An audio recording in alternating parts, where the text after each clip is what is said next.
गांधींच्या छातीत गोळी घालून भाजप प्रवक्त्याची उघड धमकी।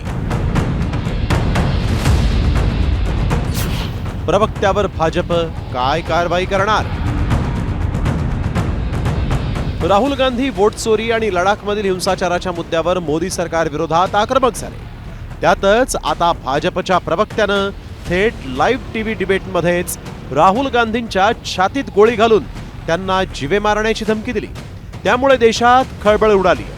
मात्र टीव्ही डिबेट शो मध्ये नेमकं काय घडलं?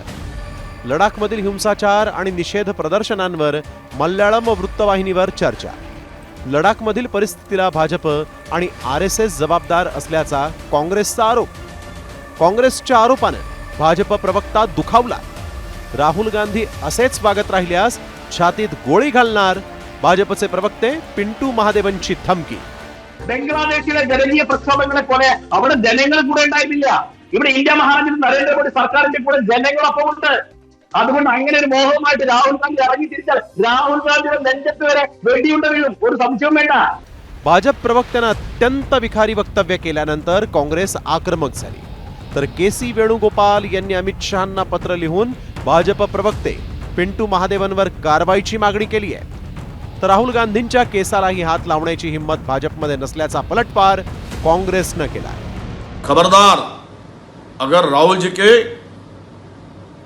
स्पर्श भी करने की कोई कोशिश की तो यहां देश का शोषित, पीड़ित, ओबीसी, दलित ये लोग आपकी सत्ता को उलट देंगे। खरं तर 1984 मध्ये इंदिरा गांधी पंतप्रधान असताना त्यांच्या बॉडीगार्डनंच त्यांची गोळ्या झाडून हत्या केली होती। तर 1991 मध्ये तामिळनाडूच्या पेरंबुदूरमध्ये LTTE या दहशतवादी संघटनेनं आत्मघातकी बॉम्बनं राजीव गांधींची हत्या केली आणि त्यानंतर एकूणच गांधी कुटुंबाची सुरक्षा व्यवस्था वाढवण्यात आली। मात्र आता पुन्हा एकदा राहुल गांधींना जीवे मारण्याची भाषा जाहीरपणे वापरली जाते आणि तीही सत्ताधारी भाजप प्रवक्त्याकडूनच। त्यामुळे अशी जहाल आणि विखारी भाषा वापरणाऱ्या प्रवक्त्यांवर नेमकी काय कठोर कारवाई होणार याकडे आता देशाचं लक्ष लागलंय।